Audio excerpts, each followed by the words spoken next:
Perfecto. Vamos a poner para grabar. ¿Ustedes están grabando por su lado? ¿Alguien graba el clase también?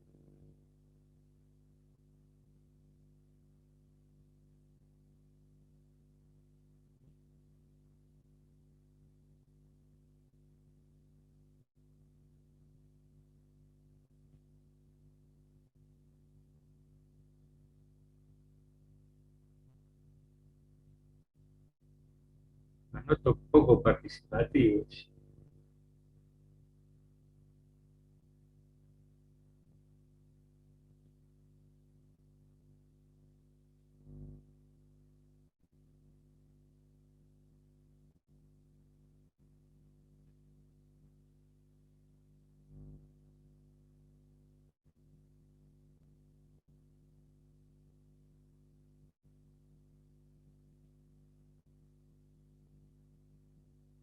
Son pocos. ¿Qué pasa? ¿Tienen algún parcial hoy? ¿Por qué hay pocos alumnos?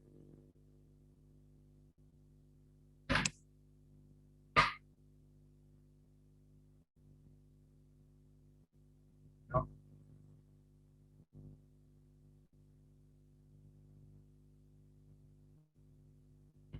Claro, en el grupo de WhatsApp, ¿cuántos alumnos son?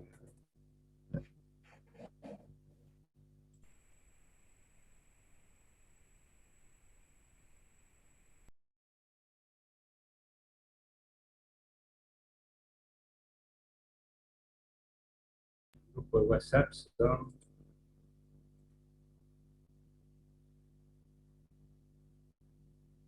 142.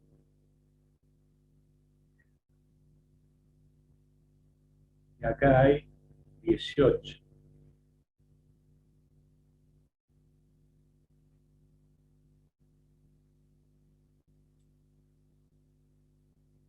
Wow. No, esta va a ser la última clase que grabo entonces, porque si no, no participan, si no vienen a la clase. Y eso está en su casa, digamos. De 140 y pico hay 18.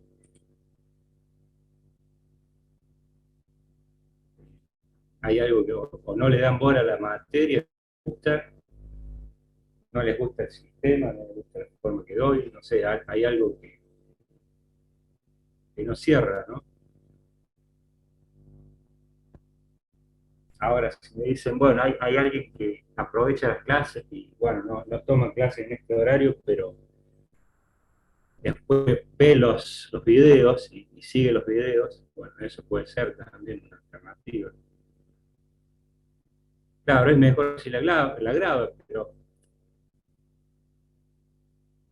la ven para repasar.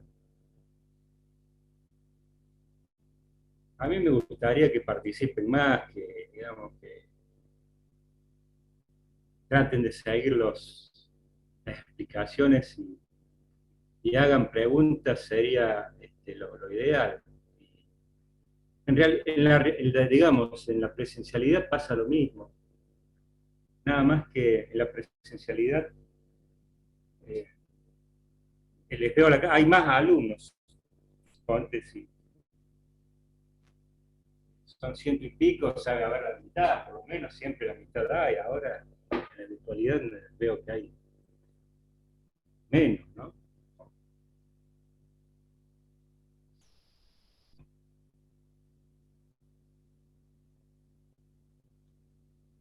Bueno, después la voy a grabar a la clase y durante la semana les voy a mandar algunas preguntas de qué es lo que piensan, porque me llama la atención.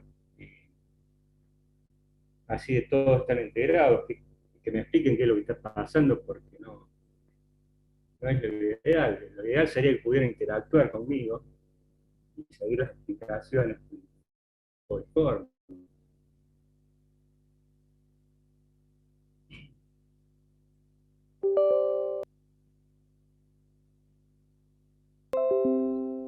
Bueno, ahí estoy grabando. Vamos a empezar hoy, siguiendo con el programa. La idea es que avancemos con el tema del cuerpo rígido, cuerpo sólido, porque hasta ahora hemos estado hablando de la cinemática y la dinámica de un cuerpo puntual o dos cuerpos puntuales que interactúan y después, la clase pasada ya el intento de empezar a hablar de cuerpos con varias partículas, ¿no?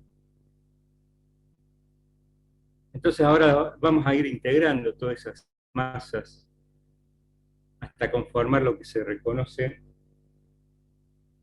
como un cuerpo puntual, que es un cuerpo cuyas dimensiones, claro, un cuerpo sólido. Las dimensiones son del orden del espacio en que se mueve. Entonces, eh, ya no podemos hablar de una partícula puntual.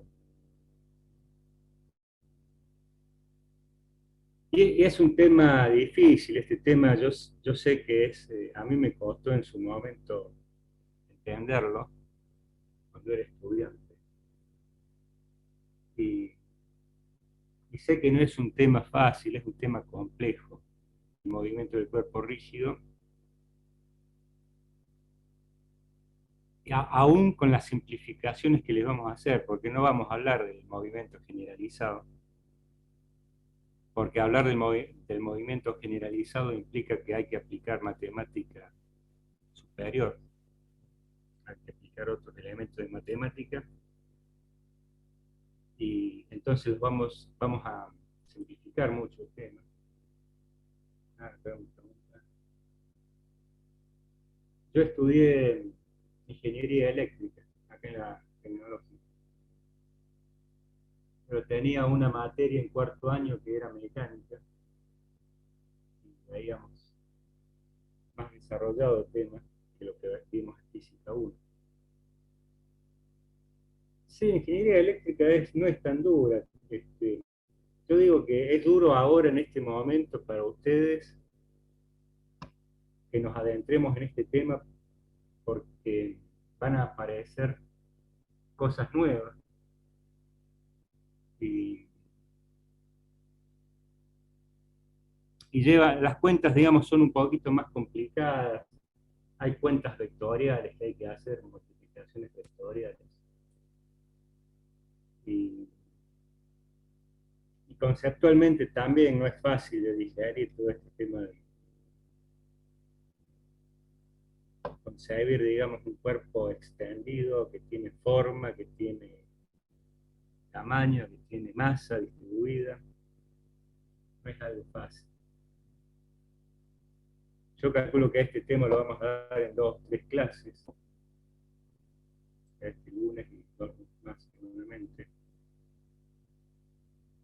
Y lo que es muy difícil de interpretar y de entender es el concepto de cantidad de movimiento angular y teoría, perdón,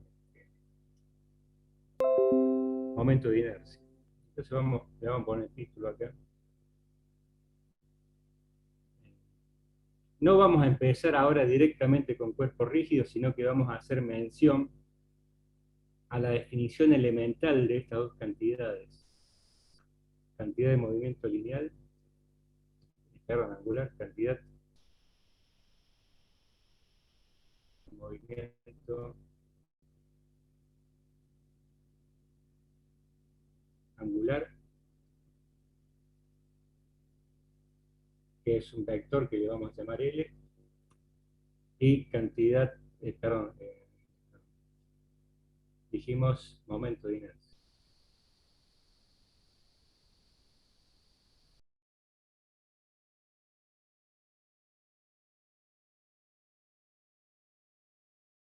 Que nosotros vamos a tomar como un escalar, pero un escalar muy particular, porque en verdad matemáticamente es una matriz, un tensor, en el caso de querer hacer la descripción compleja del cuerpo rígido. Como nosotros vamos a simplificar el problema, nos va a aparecer como un escalar, pero siempre referido a un eje. ese eje va a ser parte del problema, un dato importante del problema, saber elegir el eje. Entonces estas dos magnitudes son las que nos vamos a encontrar y quiero empezar definiéndolas bien de una forma elemental para que, digamos, arranquemos, digamos, de la mejor manera posible con la definición. Yo en general trato de justificar todos los desarrollos que hago y explicarles de dónde vienen. Y ahora vamos a hacer eso. En cuerpo rígido también lo vamos a hacer, pero por allí hay algunas que se hacen un poco extensas y puede que en algún momento yo les diga, bueno, les plantee y les diga, esto se soluciona así y el resultado es este, porque ya vamos a ver cómo nos va. También me gustaría saber si ustedes vienen entendiendo bien el tema. No me gustaría, por ejemplo, estar hablando solo o que nadie entienda. No, no es lindo, para ustedes ni para mí.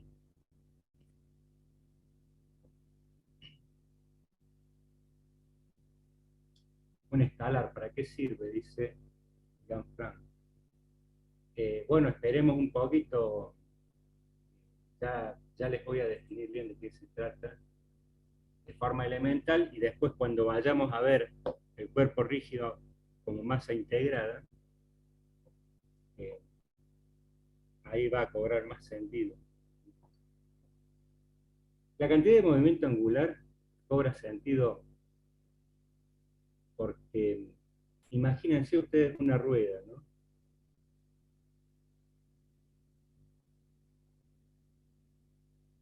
Una rueda. Y que la rueda está girando con una velocidad angular omega, que es un vector perpendicular al giro, ¿no? Pero, digamos, hay un eje de giro, bueno, ese omega coincide con la dirección con el eje este. Y si uno se pone a pensar la cantidad de movimiento lineal P, cuando decíamos, bueno, esto es la masa por la velocidad de una partícula, ¿no? Y decimos, bueno, cuando hay masa y hay velocidad, hay movimiento de algo, y bueno, definir la cantidad de movimiento como una magnitud representativa parece que está bien, tiene una cierta lógica. Después, cuando hay muchas partículas que interactúan o no, que cada una tiene su velocidad, MI, todas, ¿no? Entonces decimos que la cantidad de movimiento, el movimiento es una magnitud que se puede sumar. Dijimos, bueno, va a ser la sumatoria de las masas por las velocidades. Es ahí igual 1 hasta n, abarcando todas las n partículas. Y también tiene sentido, ¿no? Cuando uno suma, integra todo esto en términos de sumatoria, el movimiento. Entonces, fíjate cuando hay una rueda girando. Acá siempre vamos a hacer, en el caso del cuerpo rígido, como no podemos definir la masa puntual, que sea una masa puntual, lo que sí podemos hacer es particionar el cuerpo rígido en celdas de masa, tan pequeñas como uno quiera, tipo diferencial. ¿Eh? Entonces, esta le vamos a llamar delta MI, vayan acostumbrándose. Y por ahora lo veamos como que esto es un disco chato, ¿no? Para empezar a entender el tema, no es que es una masa que tiene un volumen en las 3 dimensiones, sino supongamos que la rueda es un disco chato, entonces podemos particionar celdas de masa, que vamos a llamar celdas de masa,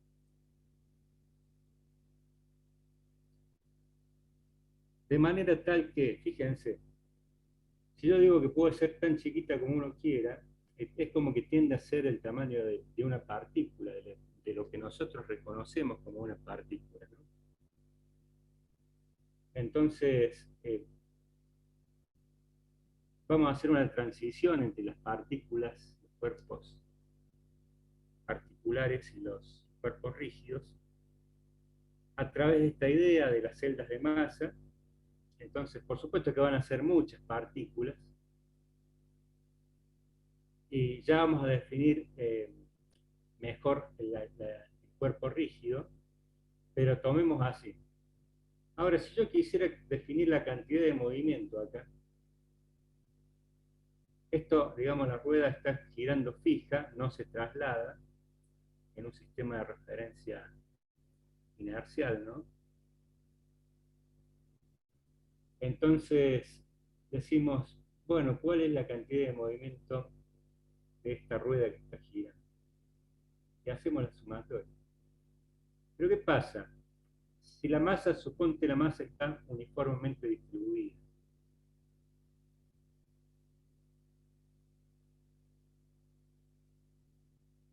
¿qué quiere decir que la masa está uniformemente distribuida?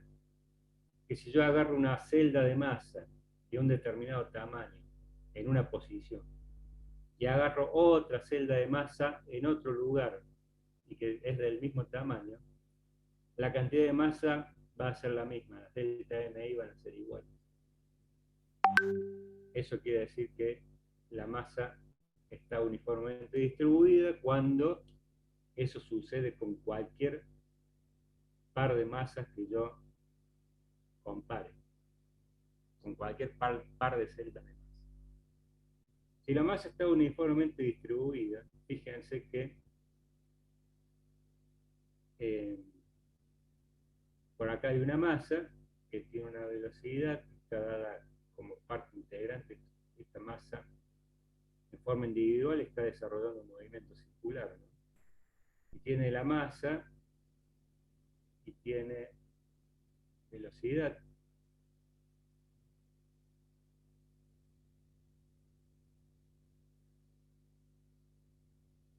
O sea que todas las celdas tienen la misma cantidad de masa. Si son de igual tamaño las celdas, sí. En cualquier lugar que uno individualice una celda, si tienen los mismos tamaños y seleccionan por pares, encuentra la misma masa.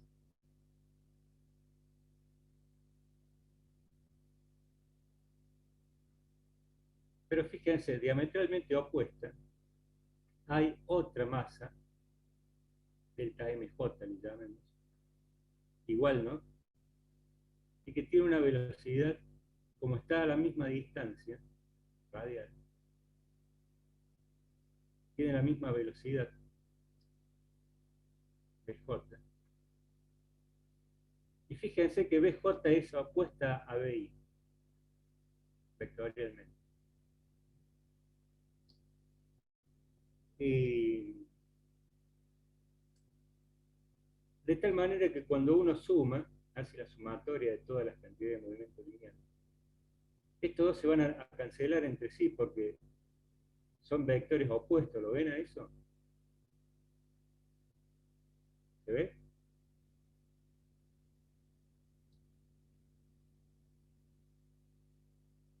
Se ve. Pero fíjense que como yo arbitrariamente seleccioné este par, lo mismo pasa con cualquier masa, tiene su correlato, su par diametralmente opuesto a la misma distancia. Y ocurre exactamente lo mismo. O sea que la sumatoria de la cantidad de movimiento lineal total es cero. Entonces uno podría decir, bueno, pero que si no hay cantidad de movimiento lineal, quiere decir que no hay movimiento. Y nosotros sabemos que no es así, que hay una rotación, ¿no?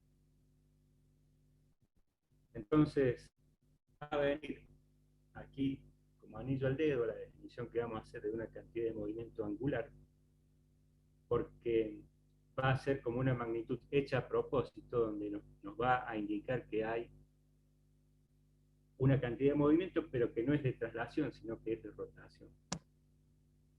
Entonces, eh, cobra sentido la definición que vamos a hacer de la cantidad de movimiento angular. Y va a cobrar sentido también la definición que vamos a hacer ahora en forma elemental del momento de inercia, porque nos va a referir cuánta masa hay respecto a una determinada posición. Ahora borramos esto y ahora les voy a mostrar cuál es la definición elemental de estas magnitudes. Entonces, para eso, volvemos a la masa individual, una masa m que viene con velocidad v, y yo tengo un puesto, una posición de observación, que es el sistema de referencia, desde la cual estoy mirando y viendo cómo se desarrolla el movimiento. Entonces, este le llamamos vector posición R. Entonces, acá, digamos, también se superposiciona, o digamos, no es que se vaya a sumar, sino que eh, se coloca también acá un vector, que es el vector P. P es igual a M por V.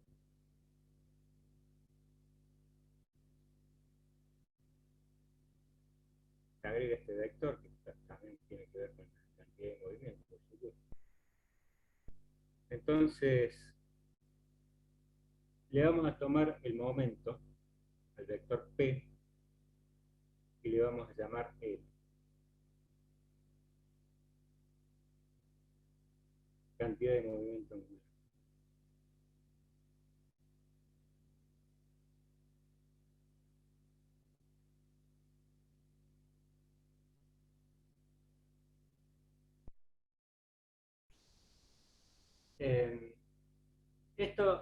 Tomar el momento de un vector, yo les expliqué la otra vez lo que era, ¿no? Cuando hicimos, le hice un pequeño adelanto, me parece, que hablamos, cuando yo les expliqué la velocidad angular como vector,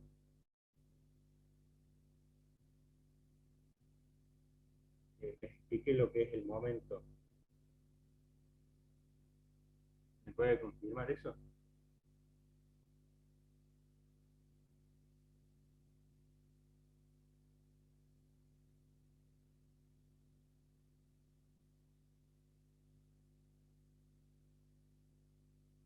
O sea, no recuerdan bien. Bueno, tomar el momento de un vector, el vector puede ser cualquier vector, ¿no? Está relacionado con, ¿qué sería tomar el momento?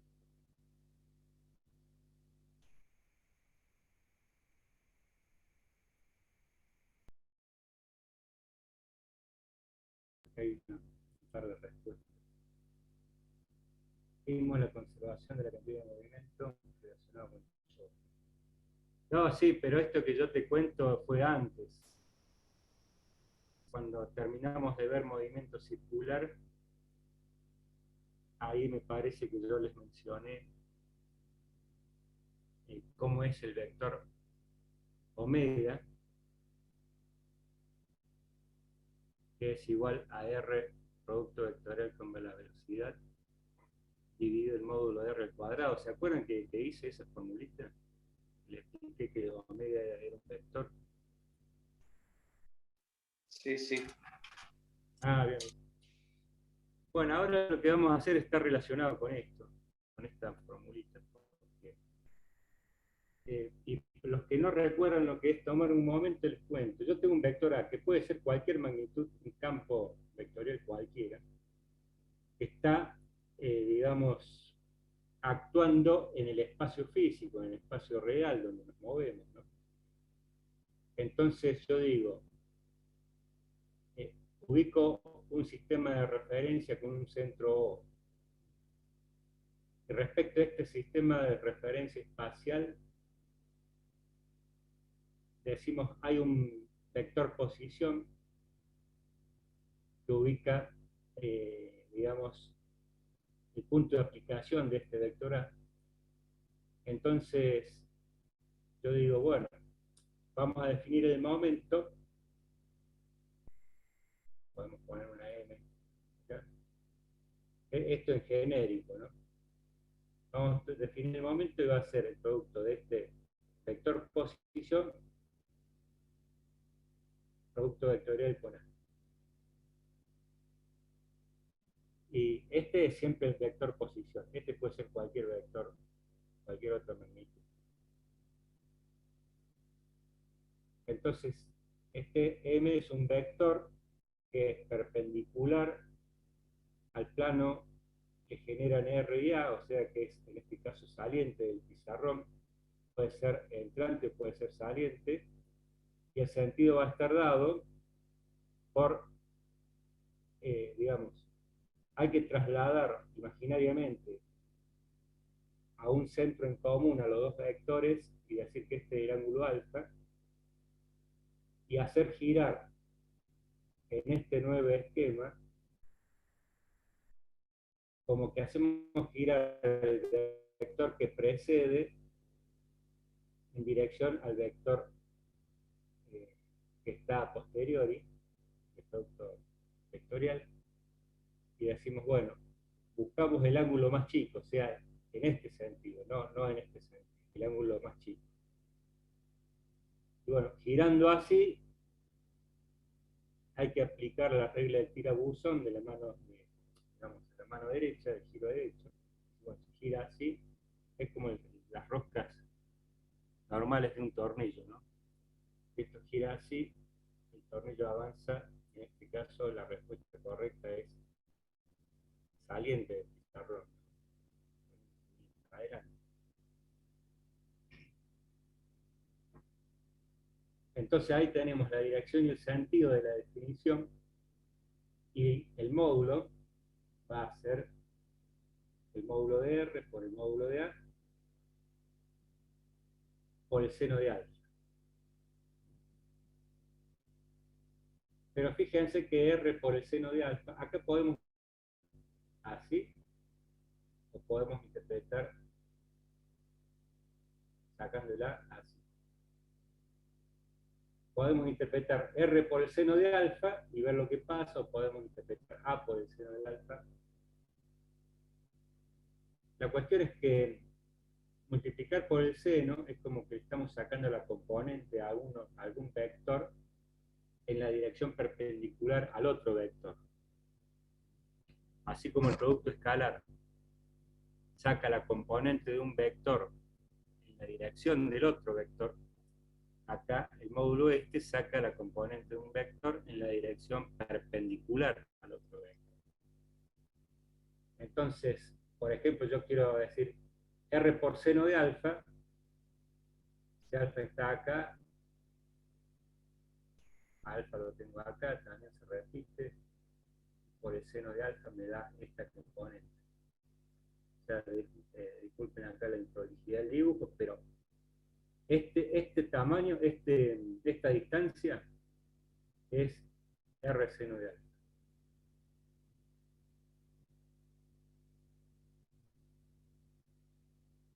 Entonces,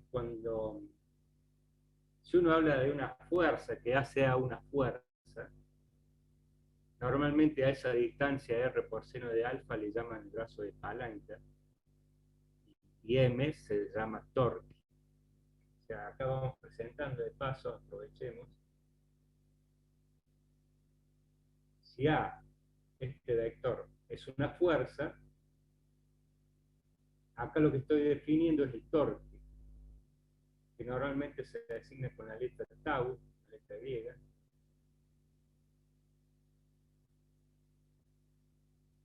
O sea, una forma particular, al tomar el momento de la fuerza, definimos torque. い Y este R por seno de alfa, en el caso del torque, se denomina brazo de palanca.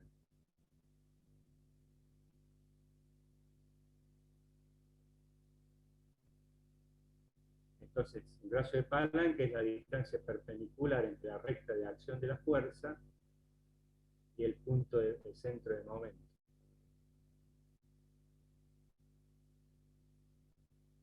También los torques son magnitudes como la cantidad de movimiento angular que tienen como hecha a propósito para describir una rotación. ¿No? Como nosotros vamos a tener que ver un cuerpo extendido que tiene tamaño, puede rotar, se puede apreciar la rotación, entonces no nos queda otra que empezar a hablar de estos temas.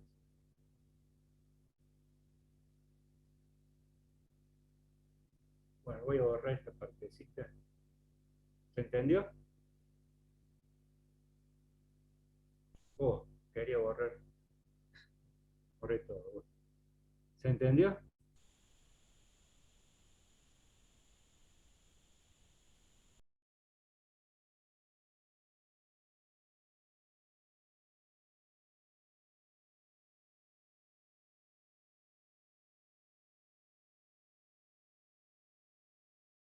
Acá Tom Cruise dice que sí.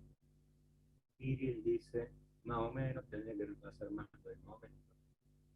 Ya lo vamos a ir repasando y tenete un poco de paciencia que vamos a ir trabajando sobre eso y mencionándolo cada rato, que en algún punto tiene que aclararse.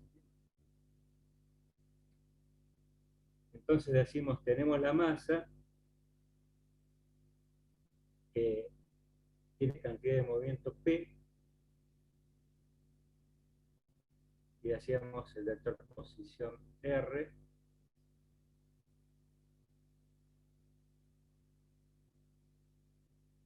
y que le vamos a tomar el momento, entonces, y vamos a definir la cantidad de movimiento angular, tomándole el momento a T. Entonces, por lo dicho hace un ratito, acá esto que vendría a ser una magnitud vectorial que en este caso perpendicular al plano del pizarrón, porque en el plano del pizarrón estamos dibujando justamente el plano que generan R vector y P, que hay que llevar entonces la dirección de P de R para allá, que este vendría a ser el ángulo alfa. Entonces el giro es así, y es saliente al pizarrón también en este caso.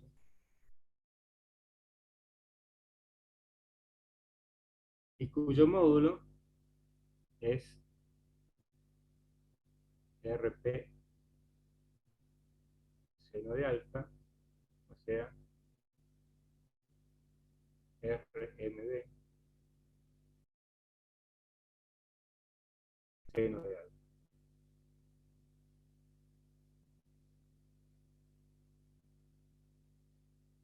Ahora, esta es una velocidad constante. Yo no lo mencioné bien al principio, pero estamos hablando de una masa que se mueve con velocidad constante.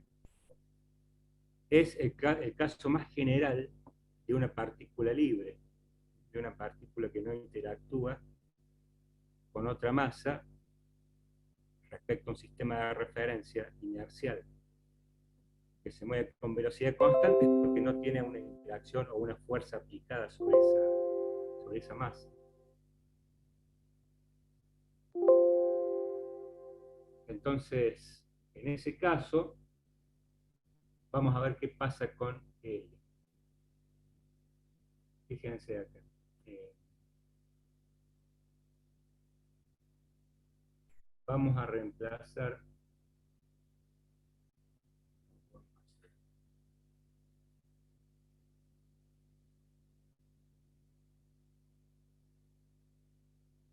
ahí.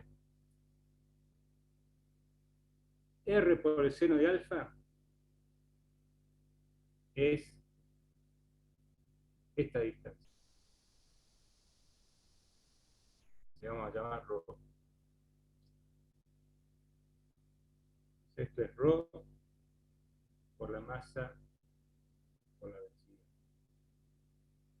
Fíjate que el módulo de R, a medida que esto se desplaza, se va moviendo, el módulo de R va cambiando.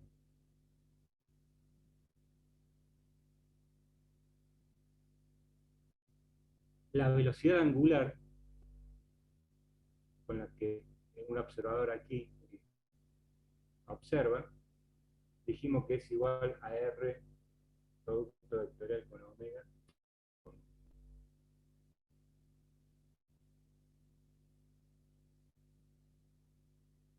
Con la velocidad dividido R cuadrado.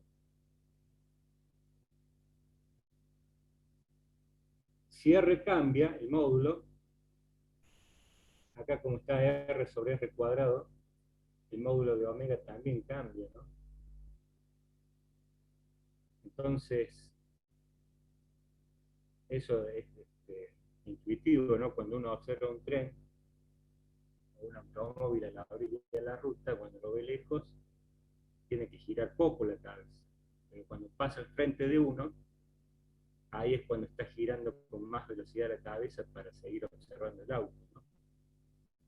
Entonces, a menor distancia, menor R, mayor velocidad angular. Pero en cambio acá, fíjate que L es una constante de movimiento.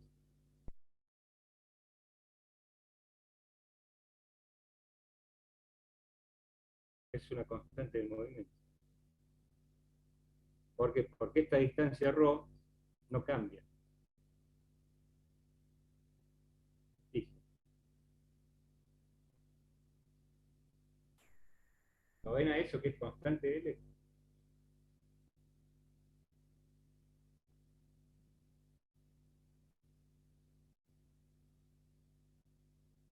Entonces, acá vamos a hacer lo siguiente. Acá vamos a volver a escribir L igual a R producto del vectorial con P. Y vamos a reemplazar P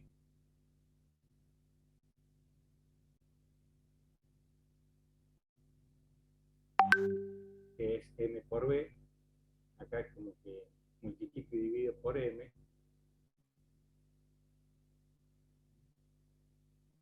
Esto es P.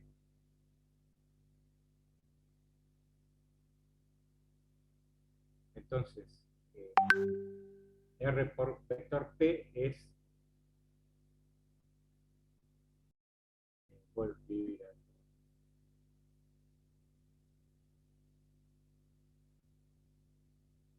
digamos que reemplazando, acá me va a quedar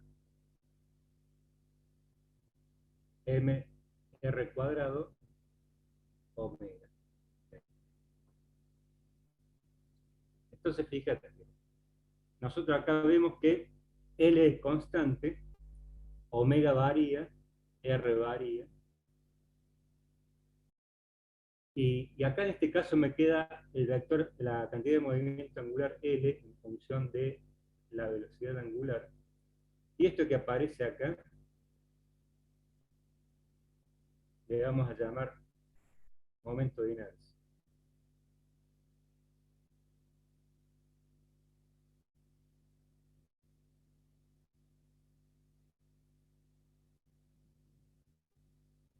Acá por primera vez entonces aparece esta definición de momento de inercia, donde observamos que en este caso la definición elemental, el momento de inercia de esta partícula con respecto a este centro O varía, porque varía el módulo de R. ¿Sí?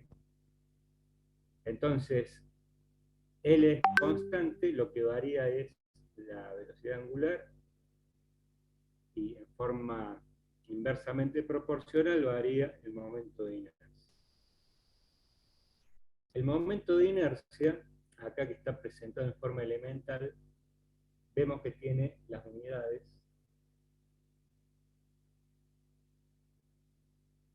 kilogramo masa, metro cuadrado. La cantidad de movimiento angular, las unidades van a ser las unidades de P por metro. Metro por kilogramo, metros sobre segundos al cuadrado. Metros sobre segundo, velocidad, masa por velocidad. Ya acá me queda kilogramo metro cuadrado sobre segundo. Por ahí las unidades Profe, una no consulta. dicen mucho. ¿Eso M por R por W lo despejo de la fórmula que está arriba, no? Claro, de acá. O sea, yo en principio tenía que omega es igual a R vector P sobre R cuadrado.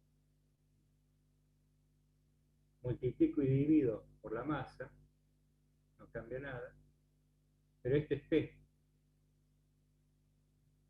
Entonces esto es R vector P.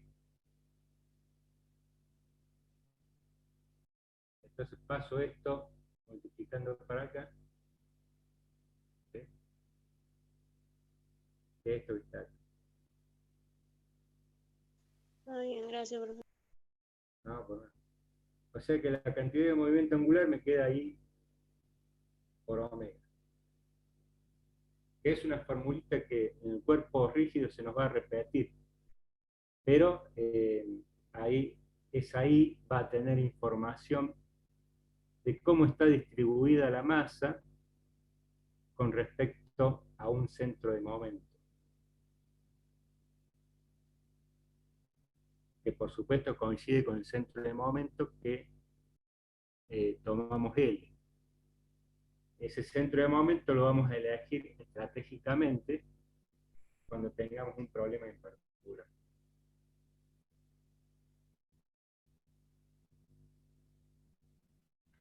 Bueno, ahí me estoy adelantando un poco, no sé si hasta ahora se viene entendiendo la cosa.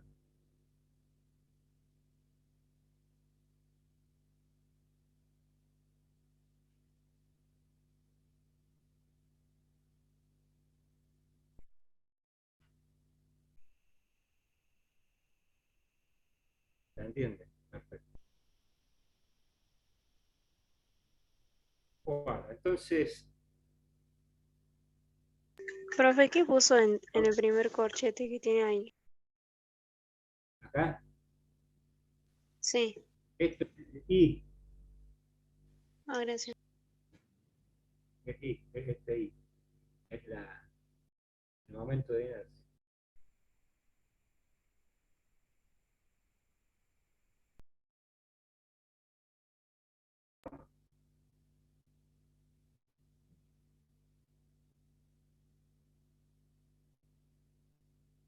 Acá Gianfranco pregunta si los parciales son en octubre. No, son en noviembre, a fin de año son los parciales. A fin de, digamos, el cuatrimestre. O sea, desde ya les adelanto que el segundo parcial va a ser la penúltima fecha de clase y el recuperatorio teórico va a ser la última fecha de clase. Siempre es así por una cuestión de acomodar, maximizar el tiempo de clase.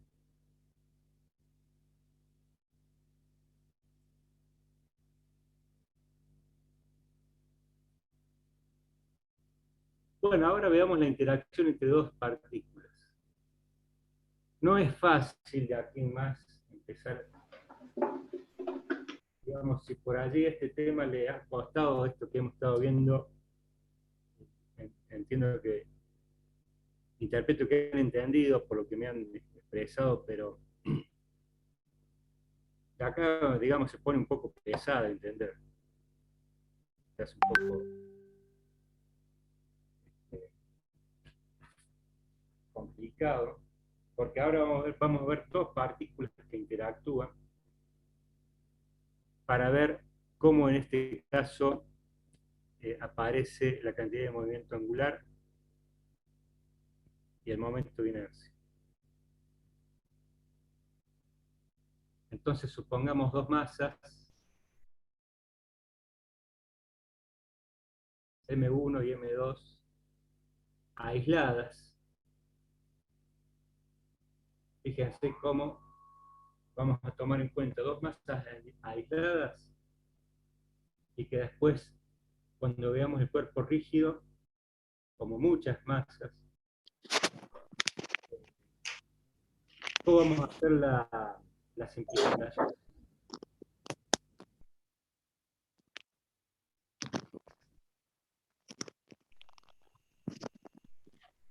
Hay alguien que tiene el micrófono abierto.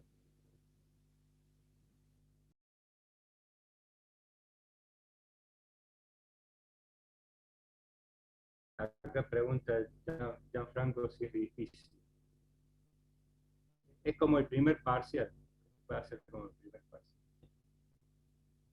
Pregunta Francisco Guzmán, ¿puede ser? ¿Qué va a explicar ahora?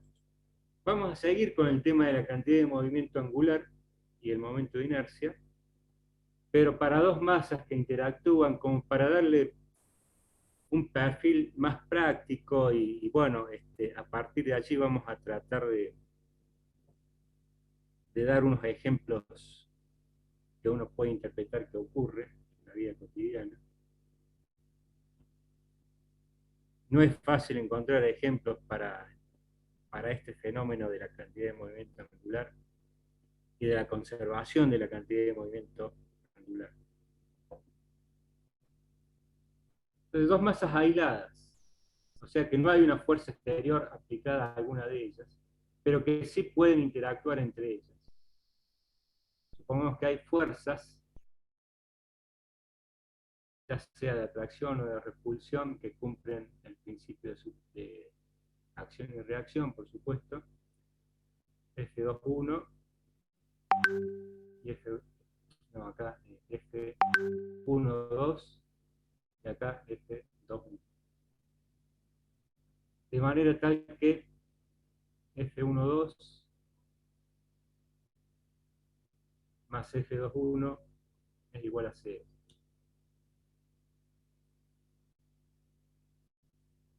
¿Estamos claros ahí? Es el planteo, dos masas que interactúan. Y entonces vamos a tomar el momento, la cantidad de movimiento angular, porque digamos que cada una de ellas puede tener en forma independiente, esto es en un instante, ¿no? Una velocidad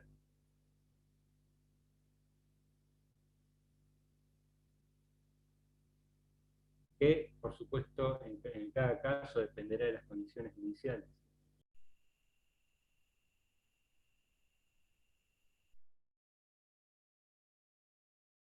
Entonces, a la hora de tomar, de decir, bueno, vamos a evaluar la cantidad de movimiento angular total,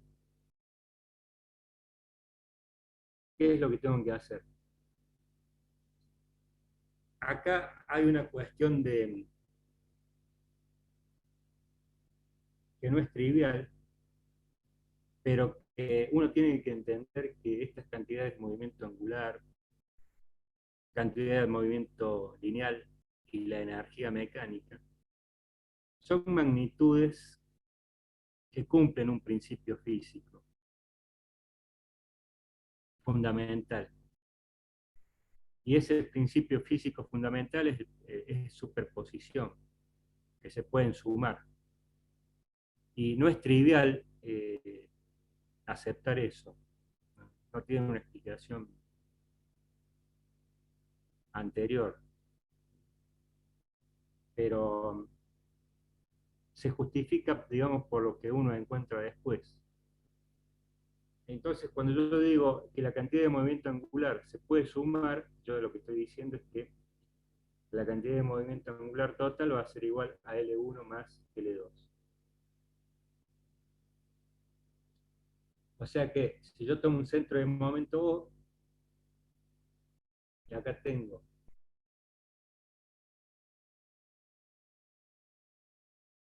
los vectores de posiciones respecto a O.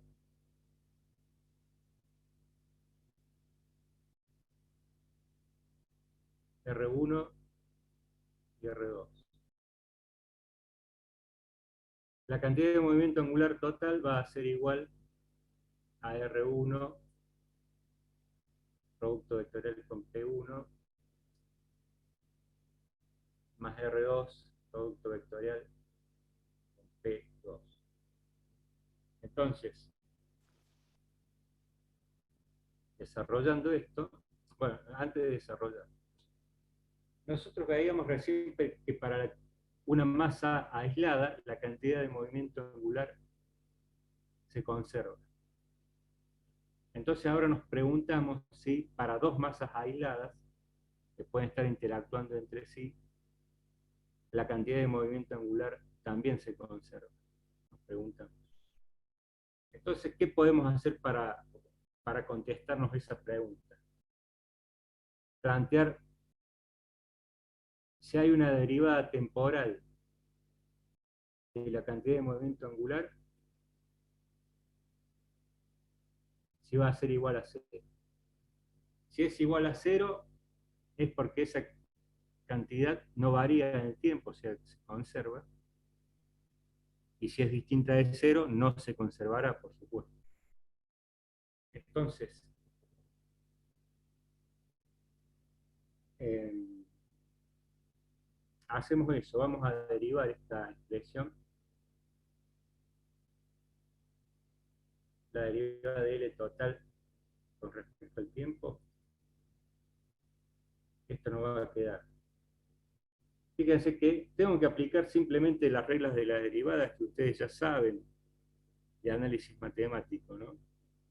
La derivada de la suma, la derivada de un producto, ¿sí? Entonces yo acá derivo, aquí hay dos términos,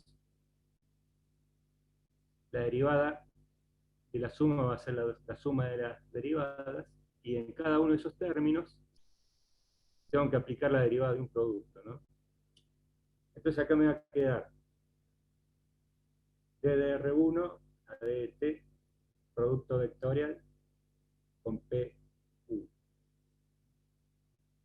más R1, producto vectorial derivada de P1 respecto al tiempo. Esto es lo que hace a derivar este término. Después el segundo término me queda derivada de R2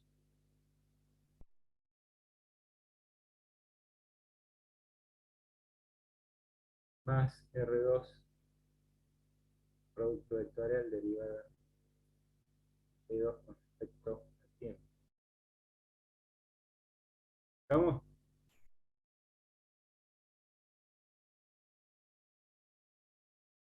Pero fíjate, acá hay una cuestión.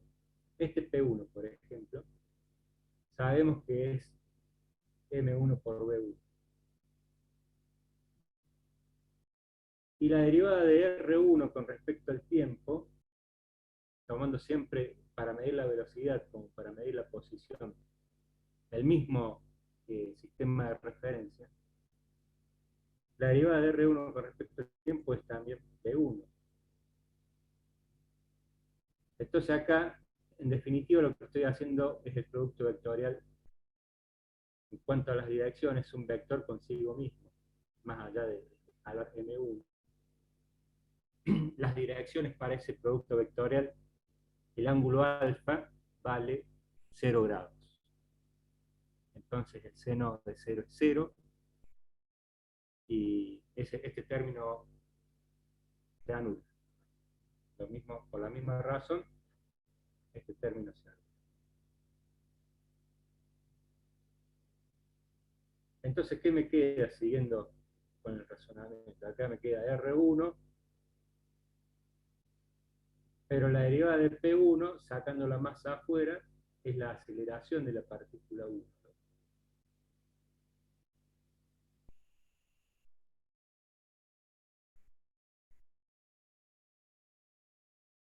¿Entienden eso? ¿Está bien así? ¿Lo ven?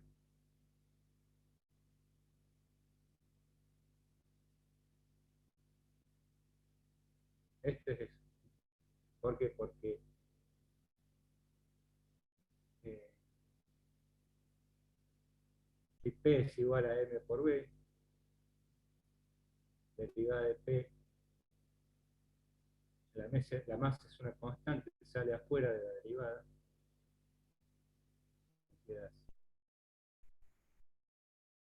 Esto definimos que es la aceleración.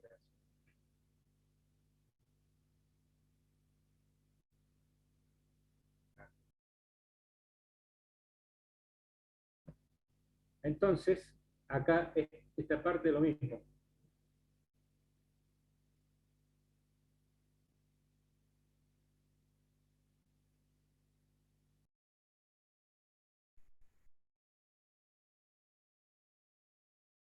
Pero, fíjense acá una cosa. El tema del brazo de palanca que yo les decía. Porque acá M1 por A1, si no hay otra fuerza aplicada, esto es la fuerza que 1,2. Fíjense que por ley de Newton, esto es F1,2 y esto es F2,1, porque son las únicas fuerzas que actúan, son las únicas fuerzas que hacen aceleración.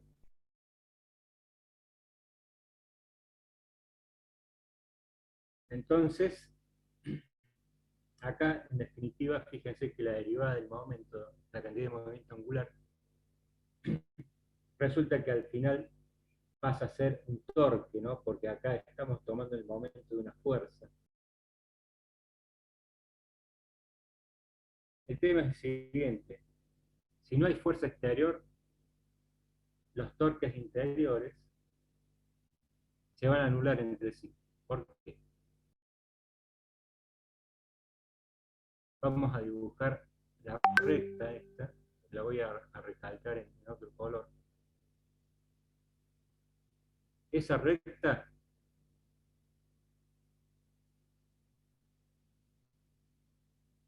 es la recta que ubica las dos cargas, ¿no? Perdón, las dos masas, que las fuerzas de interacción están sobre esa recta, ¿no? Y los brazos de palanca van a ser estas distancias perpendiculares de las que hablamos, que respecto al centro de momentos dijimos que le íbamos a llamar ρ.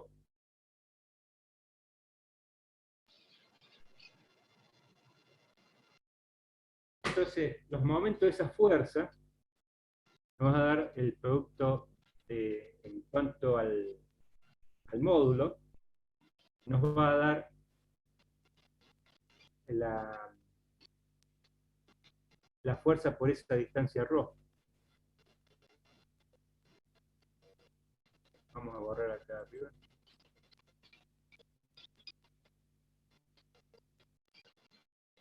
Hay alguien que dejó el micrófono abierto.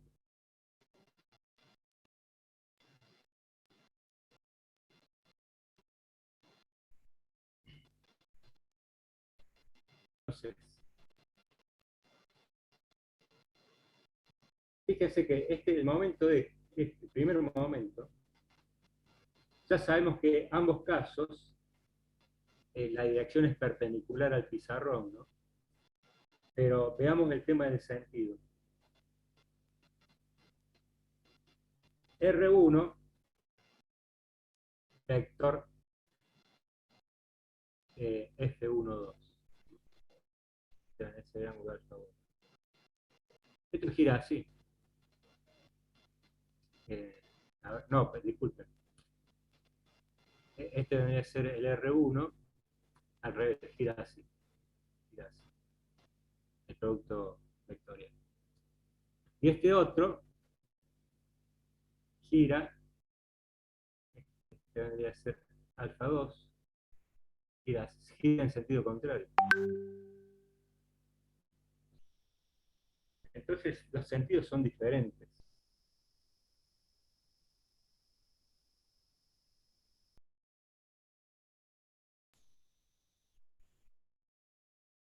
Por otro lado,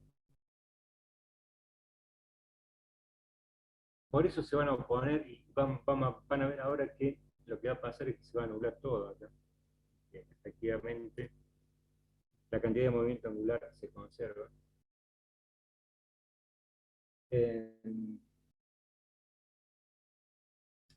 Retomemos acá, digamos, esto es la fuerza por el brazo de palanca, dijimos. Entonces esto viene a ser ρ por F12. Y el ρ, acá lo que es crucial es que el ρ es el mismo para los dos momentos. Como esta recta de acción es la misma para las dos fuerzas, el ρ va a ser el mismo. Saco factor común ρ.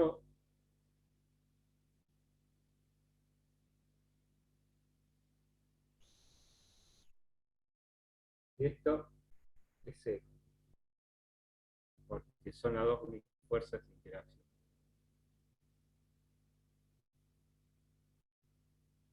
O sea que para dos masas aisladas que interactúan, la cantidad de movimiento angular se conserva. ¿Lo ven a eso?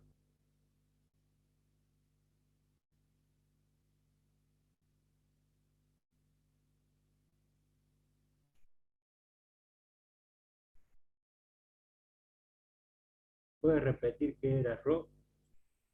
Ρ es el brazo de palanca que dijimos hace un rato respecto al momento de una fuerza, ¿no? La distancia perpendicular entre el centro de momento y la recta de acción de la fuerza. Como ρ acá viene por el lado de dónde viene, es R por el seno de alfa. En este caso R1 por el seno de alfa 1 me da la misma, vendría a ser esta distancia. Puedo trasladar acá.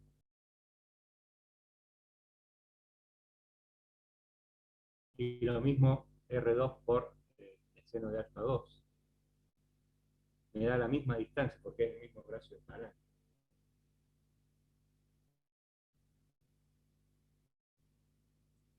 Perfecto. Entonces, por eso pude sacar factor común y como F12 más F21 es 0, se conserva la cantidad de movimiento angular. No, por nada.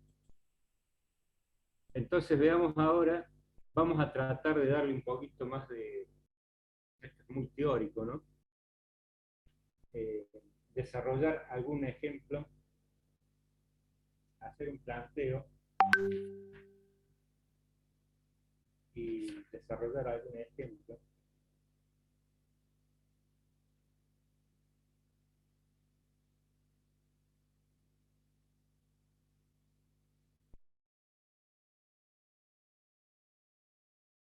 Más que desarrollar algún ejemplo es ver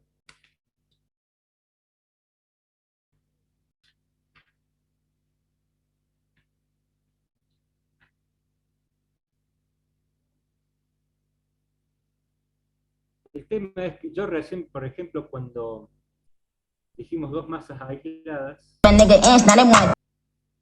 en principio yo les dije que las velocidades podían tener cualquier valor. Entonces, ese es el caso general. Lo que pasa es que a los fines de ver un ejemplo práctico, no es lo más acertado plantear que las velocidades pueden tener cualquier dirección. Entonces, por ejemplo, supongamos que las velocidades son paralelas. Debe ser V1,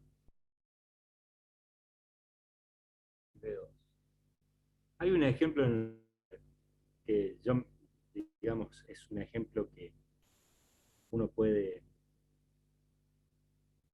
lo podemos trabajar acá para ver si podemos entender un poco mejor este tema de la conservación de la cantidad de movimiento angular. ejemplo del Roeder decía, bueno, vienen dos astronautas en un caminata espacial, o sea que en principio están aislados, no tienen, son, ambos astronautas son masas o cuerpos aislados que pueden viajar con velocidad constante y que, o casualidad, supongamos que esas velocidades son paralelas. Entonces, si vienen en el espacio, como que vienen al encuentro uno del otro, pero están separados, los caminos no se van a juntar. Entonces uno le tira una soga al otro y empiezan a jalar de la soga para, para unirse. Supongamos que entonces empiezan a unir. ¿Qué es lo que entienden ustedes que va a pasar? Por ahí no es fácil verlo. Pero bueno, ahí va a ser el caso de dos masas aisladas que interactúan entre sí, porque las fuerzas estas de la tensión de la soga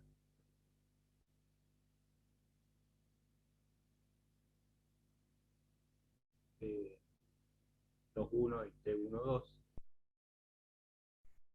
van a ser las fuerzas de interacción, ¿no? Y que, como dijimos recién, acá lo que se tiene eh, lo que se tiene que ver, lo que tiene que ocurrir es que la cantidad de movimiento angular total se conserva.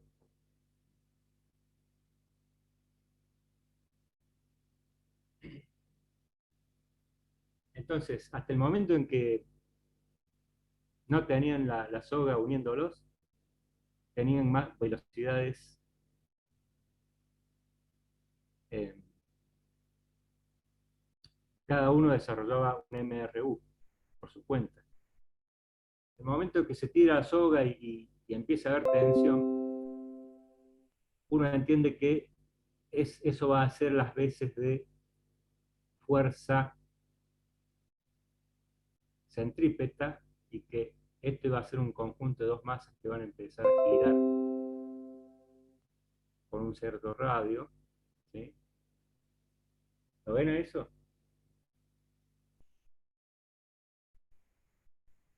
O sea que la fuerza centrípeta va a cobrar sentido y va a estar trabajando ahí haciendo, no trabajo mecánico, pero trabajando en el sentido que está siendo utilizada para hacer de fuerza centrípeta.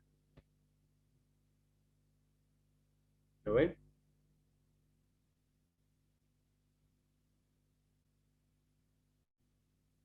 Entonces planteemos, ¿qué va a hacer?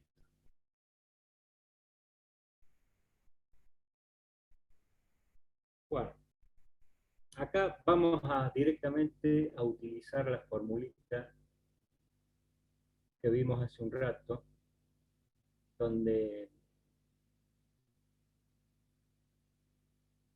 decíamos, bueno, la cantidad de movimiento de una partícula en general, la cantidad de movimiento angular, va a ser igual al momento de inercia por la velocidad angular. Esta formulita vamos a aplicar acá y vamos a tomar en cuenta la conservación de la cantidad de movimiento angular. En este caso, lo que tenemos que hacer acá es poner que L va a ser igual a I1, el momento de inercia de la masa 1, por omega 1, más I2 por omega 2. Pero fíjense, una vez que empiezan a girar estos, porque, digamos, la velocidad, supongamos que tenemos un sistema de referencia que siempre está ubicado en el centro de masa de las dos astronautas. Una vez que esto empieza a girar, eh, el centro de masa permanece inmóvil. Siempre va a estar en el mismo lugar porque no hay ninguna fuerza exterior aplicada. El tema del centro de masa es un tema crucial para entender el cuerpo rígido. Que ya estoy viendo que vamos a empezar directamente la clase que viene, formalmente con el cuerpo rígido, pero ahora estamos preparando el terreno, ¿no? Entonces, eh, acá va a haber una velocidad angular, pero fíjense que como la soga se mantiene tensa, marca la dirección en la ubicación respecto al centro de referencia de los dos astronautas, y, y uno ve que esa velocidad angular es común, es la misma para los dos astronautas. ¿Lo ven?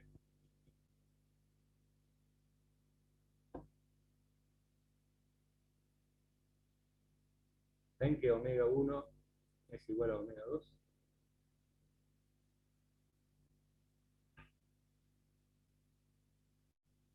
Se ve, perfecto. Llamemos omega.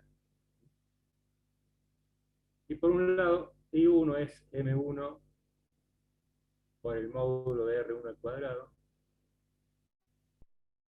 Entonces acá voy a sacar factor común, omega. Acá va a quedar más M2 por R2 al cuadrado por omega.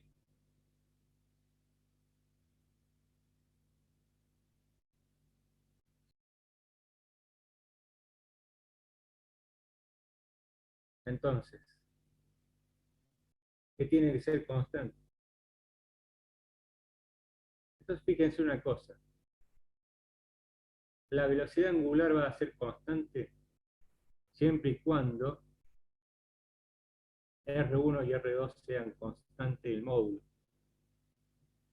O sea, ¿qué quiere decir esto? Que si los astronautas, digamos, se vinculan con la soga y empiezan a girar,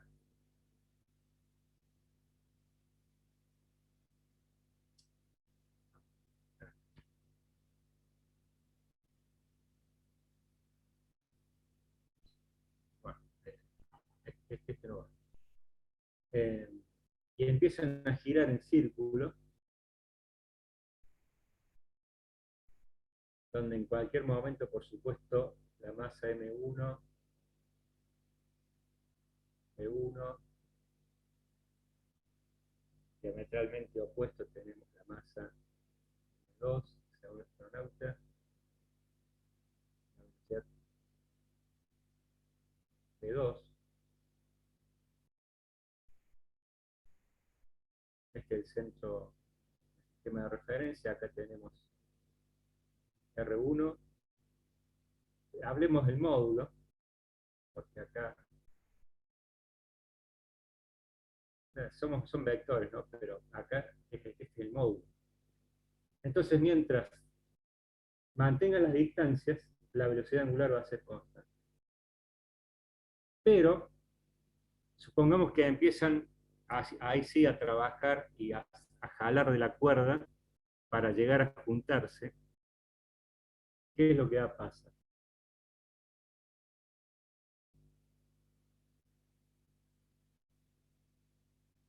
Van a reducir el círculo del movimiento. Acá voy a querer hacer un círculo centrado y me va a salir cualquier cosa.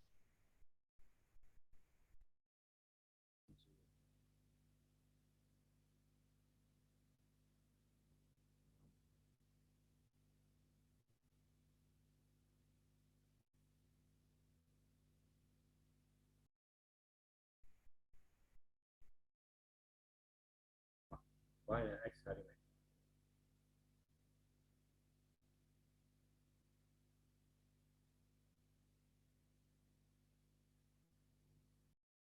Entonces, ¿qué pasa?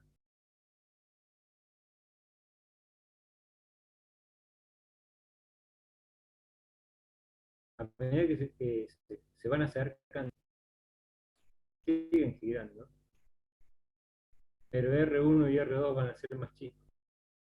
Tanto R1 como R2 van a ser más chicos. Y para que esto se mantenga constante, lo que va a pasar es que va a aumentar la velocidad angular. Por supuesto, también va a aumentar la velocidad lineal, pero es lo que puede pasar. No sé si alguna vez habrán visto una película de encuentros espaciales en caminata espacial, pero eso es lo que pasa.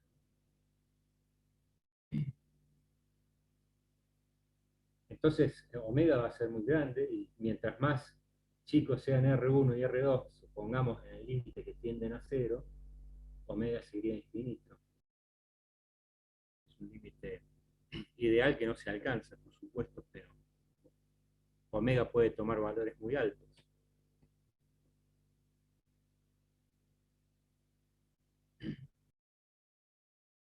Este tema del cambio del momento de inercia y el cambio de velocidad angular es un tema que se puede encontrar en ejemplos, no hace falta irse despacio. Este tema de los astronautas lo entendieron, esto que expresé acá, de que si él es constante, pasa esa relación entre el acercamiento y la velocidad angular, ¿eso se entendió?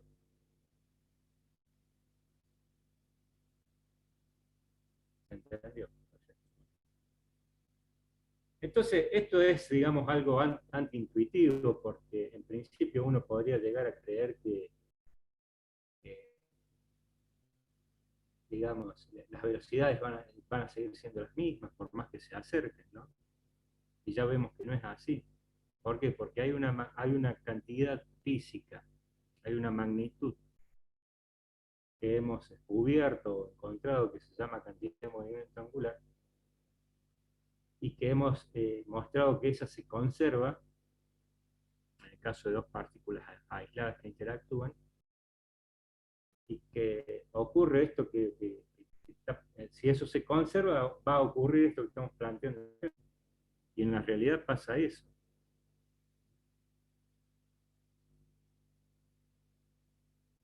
Y la cantidad de movimiento lineal P también se conserva.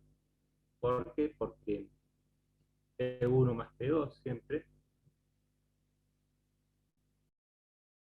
siempre va a ser igual a cero si, suponte, estamos hablando de un sistema de referencia donde el centro de masa está fijo, ¿se acuerda que decíamos la otra vez? Entonces, como B1 y B2 siempre van a tener direcciones opuestas, eh, también se va a considerar, por supuesto, la cantidad de movimiento lineal, como se van a anular entre sí en este caso. Y les decía que en la vida diaria uno se puede encontrar con esta situación. Yo, hay un par de ejemplos que son muy recurrentes en clases de física cuando se tratan estos temas. Y yo no voy a hacer la excepción. Digamos, un ejemplo sería la bailarina o el bailarín, como quieran. Disculpen los dibujos muy elementales, pero supongamos que el bailarín o la bailarina está en la pista, bailarín clásico fundamentalmente, ¿no? Y digamos, hace esas pruebas de que se ponen a girar en puntas de pie, se dan impulso en la interacción con el piso y se ponen a girar con los brazos extendidos, ¿no? Y una pierna extendida seguramente también, ¿no? Empieza el bailarín con una pierna extendida y una derecha que hace de pivot, que hace de sostén, digamos. Y empieza a girar con velocidad angular inicial, pongamos. Entonces él se va dando impulso, él o ella se va dando impulso con esta otra pierna arrastrando, se va dando más impulso, en un momento se desconecta esta y extiende, que está girando a una velocidad angular inicial. Después lo que hace es encogerse. Encoge los brazos, encoge la pierna, tratando de hacer la figura lo más delgada posible sobre la línea vertical. ¿Y ahí qué es lo que está haciendo? ¿Qué piensa usted que está haciendo así?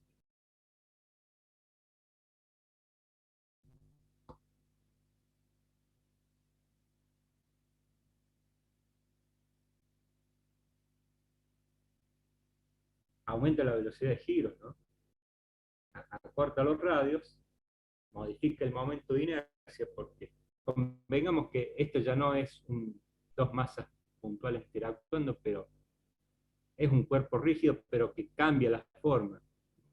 Entonces el momento de inercia también va a cambiar. ¿Por qué? Porque en principio estaba así y ahora el hombrecito está ahí adoptando una forma longilínea.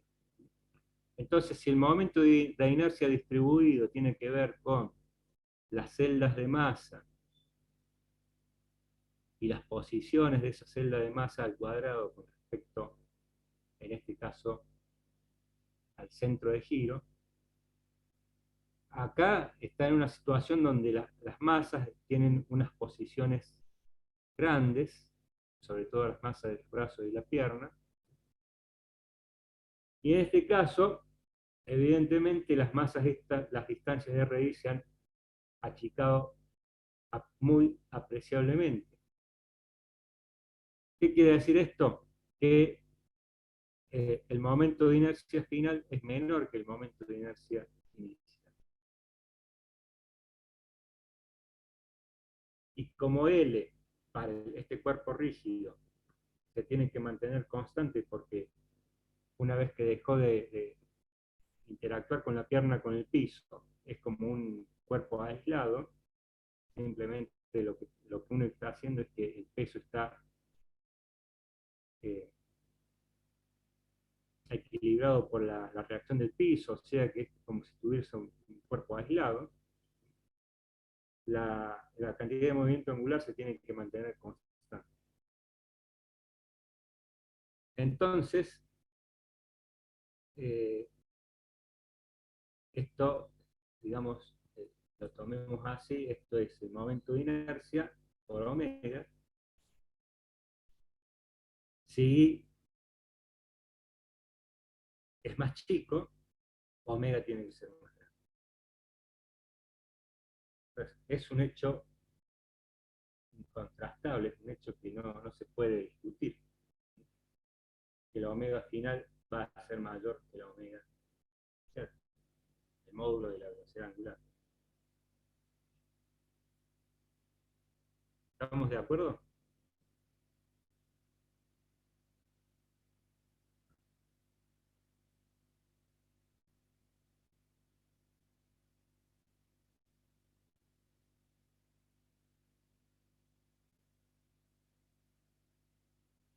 Perfecto.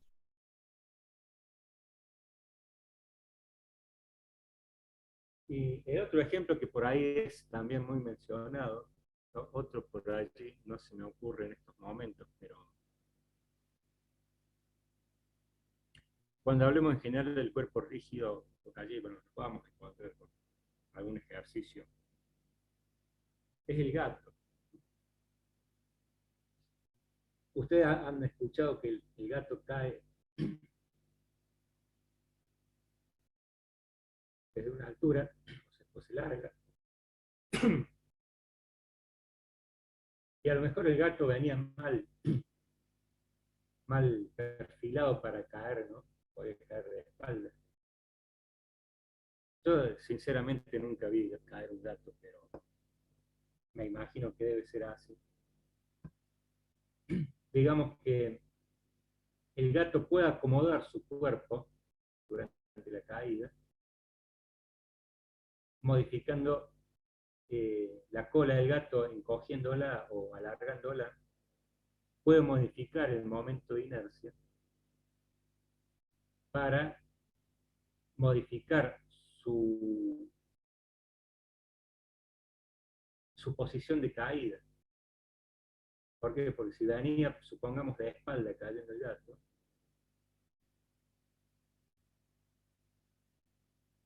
y como tiene seguramente por ahí un poco de un resto de giro, puede alterar el momento de inercia. O sea, seguramente el gato viene mirando el piso, ¿no? Cosa de la naturaleza, que uno no entiende por allí, pero es toda una cuestión de aprendizaje de los animales, de nosotros mismos, de cómo interactuamos con la naturaleza. Entonces, modifica su momento de inercia en el giro que viene dando en el aire para, en el momento del impacto, eh, poder caer de pie.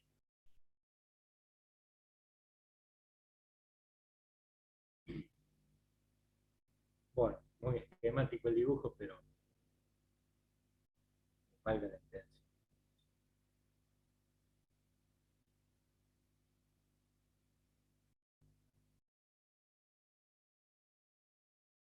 ¿Habían escuchado estos ejemplos alguna vez? ¿Habían tenido la oportunidad de escuchar mencionarlos o haberlos vistos?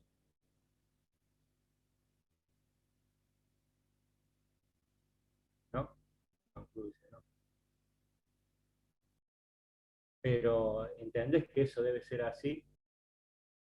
¿Que tiene lógica?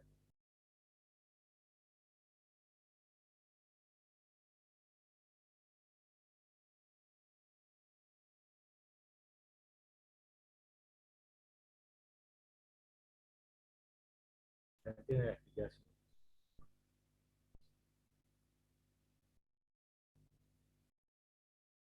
Bueno, ahora vamos a aprovechar estos últimos minutos para empezar a presentar el cuerpo rígido.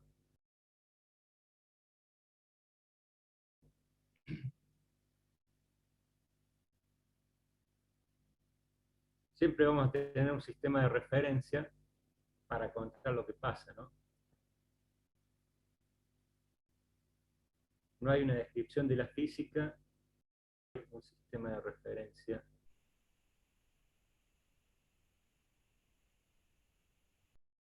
espacial, por lo menos. Entonces está en O, eje Y, eje X, eje Y y eje Z, perspectiva. Y el cuerpo rígido lo vamos a simbolizar como una zapatilla, algo así como una forma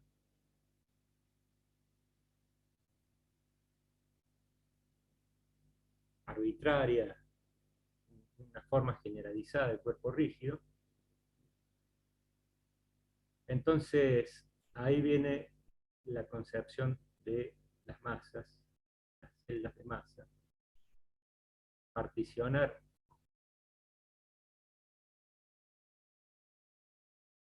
celdas de masa y llamarla a cada una de estas delta MI. Por supuesto, en este caso I tiende a infinito, y el tamaño de las delta esta significa que el tamaño de las masas tiende a cero. Eh,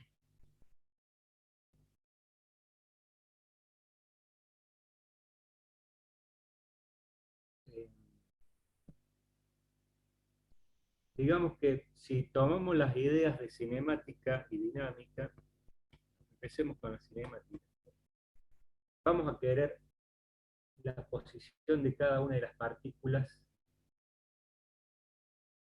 y la velocidad de cada una de las partículas, ¿no? Vamos a trabajar tratando de idealizar o encontrar esas magnitudes particulares. Pero el cuerpo rígido, la idealización que se da en el cuerpo rígido es que dos delta M, llamemos esta delta MJ, la distancia de las que las separa, cualquiera sea las I y J que conforman el cuerpo rígido, la distancia que las separa es inalterable. Por eso se llama rígido. O sea, todas las... Empezamos entonces formalmente acá con cuerpo rígido.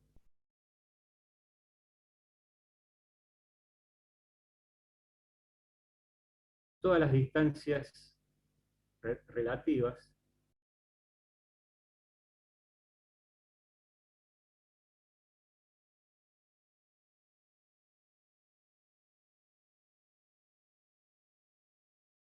permanecen inalterables, permanecen constantes.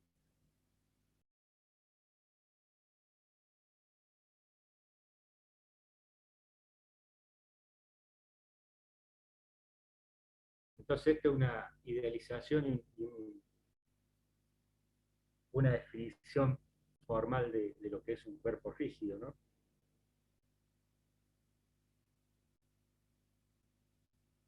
Entonces, a la hora de tener que ubicar la posición y la velocidad de cada una de las partículas, yo tengo que cada vector posición tiene tres componentes: Rx, Ri y Rz. Cada vector velocidad tiene tres componentes: Vx, Pi, Vz. O sea, con un subíndice I cada una, ¿no? Cada una de las partículas tiene tres componentes. Y sumado al hecho que las partículas tienden a infinito, en el caso del cuerpo rígido, es imposible, digamos, eh, mejor dicho, parecería imposible que uno pueda ser determinista, ser descriptivo de todo lo que pasa en ese cuerpo rígido. Uno creería que es así, pero no es así. Vamos a llamar grado de libertad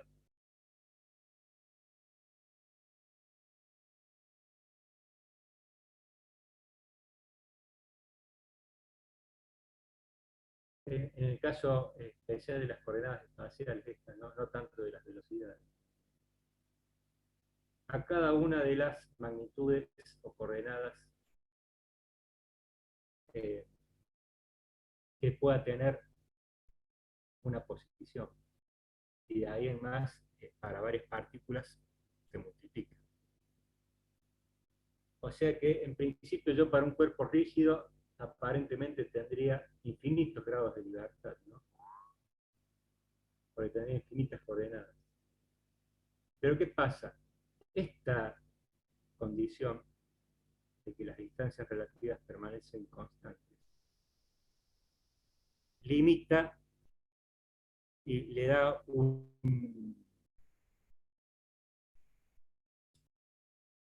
le da una cota, una acotación a la cantidad de grados de libertad que pueda tener el cuerpo rígido.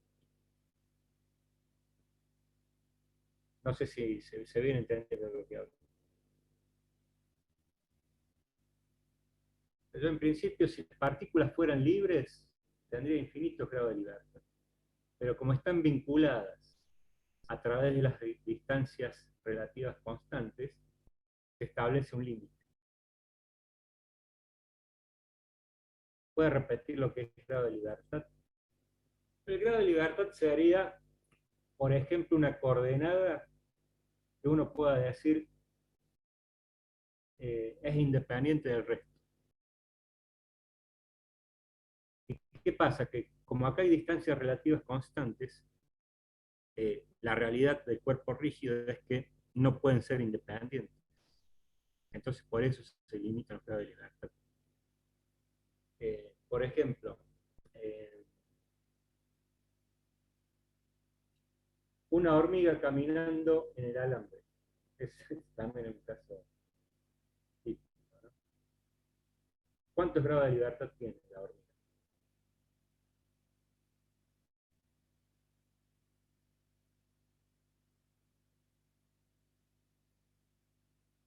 3, 2, 1, ¿qué piensan ustedes?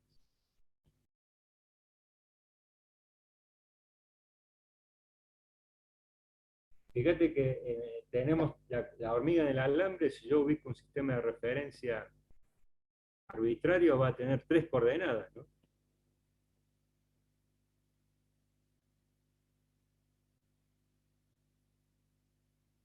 Pero la trayectoria, el vínculo con el alambre, van a cercenar los grados de libertad, que en principio podrían ser 3, pero que no van a ser 3. ¿Cuántos grados de libertad tiene ahí para caminar la hormiga?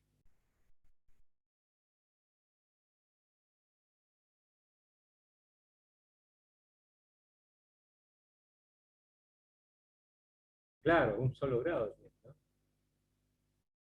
Y si la hormiga está caminando sobre la mesa del jardín, también en principio deberían ser 3, pero el vínculo con la mesa le restringe también grado de libertad. Acá dice máximo el eje X. Ojo, el eje X uno lo puede acomodar a propósito con el alambre, pero puede que en general no tenga por qué ser así en principio, ¿no? Puede que el sistema de referencia tenga una orientación con ningún eje coincidiendo con el alambre, ¿no? Puede estar el sistema de referencia así. En este caso, las coordenadas, cuando la hormiga camina, las coordenadas en los 3 ejes van a variar, pero no quiere decir que va a haber 3 grados de libertad, porque el vínculo con el alambre le restringe los grados de libertad. Y en el caso, si la hormiga está sobre la mesa del jardín, el vínculo con la mesa restringe 1 grado de libertad y evidentemente la hormiga tiene 2 grados de libertad.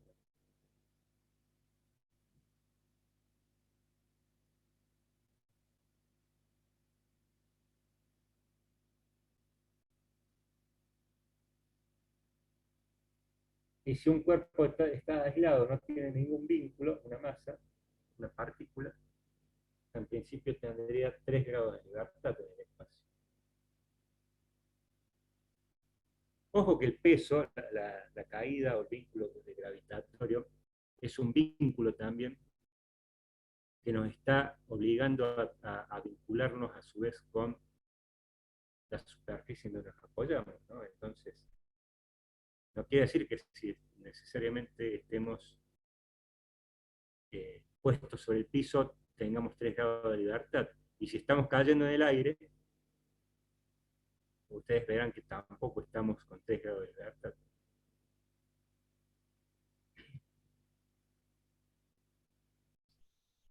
Entonces, no es fácil conseguir los 3 grados de libertad. Y esto que decimos, vínculos restringen el grado de libertad, esta condición del cuerpo rígido, de que todas las distancias relativas permanecen constantes, y que en principio deberíamos tener infinitos grados de libertad, es decir que, bueno, acá está pasando, tenemos que resetear un poco acá el tema del grado de libertad del cuerpo rígido, porque eh, estamos viendo que algo tenemos que concluir acá. Entonces,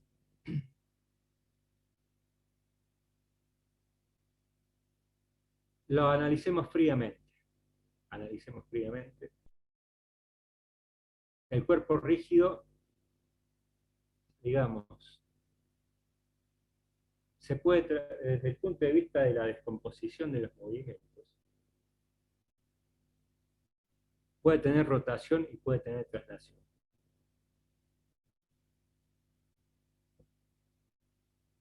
Entonces, desde el punto de vista de la traslación, podría tener 3 grados de libertad el cuerpo rígido.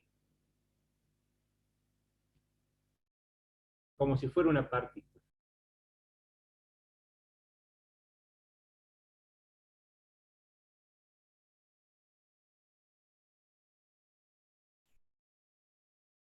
Ahí tiene 3 grados de libertad. Pero como el cuerpo rígido tiene forma, tiene tamaño, tiene dimensión, sabemos que respecto a un sistema de referencia inercial, algo que tenga tamaño y forma puede girar y que ese giro se pueda valorar. Entonces, nosotros ya sabemos que un giro en forma individual, un giro con dirección constante, tiene una dirección. Y a partir del sistema espacial en 3 dimensiones, evidentemente podemos tener un giro sobre paralelo al eje de las X, otro giro paralelo al eje de las Y y otro giro paralelo al eje de la Z. Podríamos tener 3 ejes de giros independientes. Entonces, en cuanto a las rotaciones, hay 3 grados de libertad. Porque, digamos, girar es un grado de libertad. El movimiento de rotación tiene vida propia independientemente del movimiento de traslación. Entonces, esto que eran infinitos en principio para el cuerpo rígido, se me hacen en total 6 grados de libertad.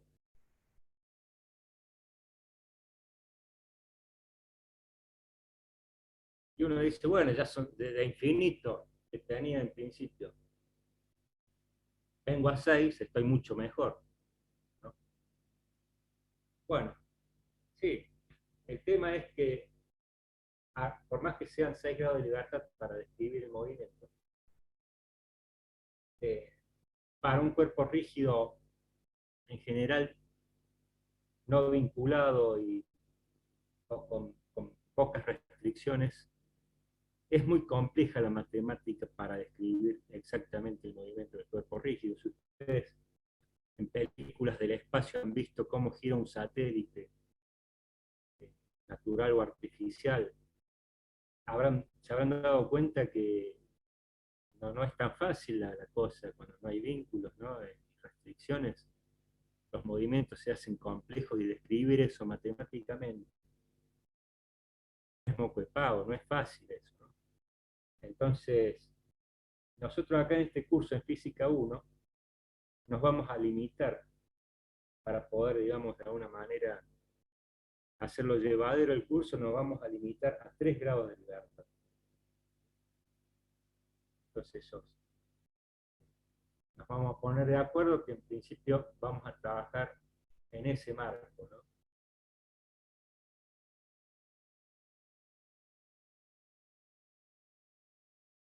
No quiero borrar el grupo ese de la carga.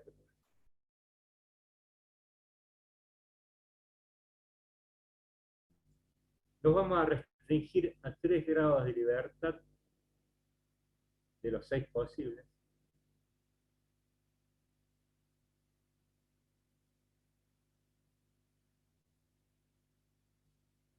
¿Qué van a ser? 2 de rotación, perdón, 2 de traslación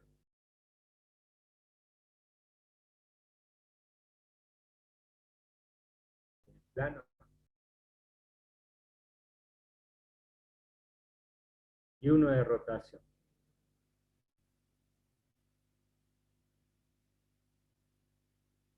Perpendicular a ese plano.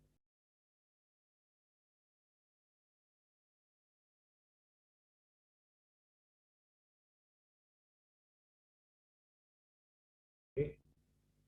Entonces nos vamos a poner de acuerdo que vamos a trabajar con este marco de limitaciones. Entonces, más que un producto escalar y un producto escalar, de un producto vectorial y la sumatoria, más que eso no vamos a desarrollar. O decir, nos vamos a los 6 grados de libertad, hay que desarrollar teoría de tensores, matrices y es algo más, un escalón grande en la matemática que hay que saber para ver esos temas así. Bueno, yo creo que por ahora vamos a ir terminando por acá y la clase que viene vamos a seguir, vamos a empezar de aquí, vamos a trabajar con el centro de masa, vamos a definir lo que es la energía cinética de traslación y de rotación, la energía potencial, la cantidad de movimiento, modular, lineal, en fin, fuerzas exteriores, todo eso vamos a empezar a ver. Bueno, no sé si alguien tiene algún comentario, alguna pregunta.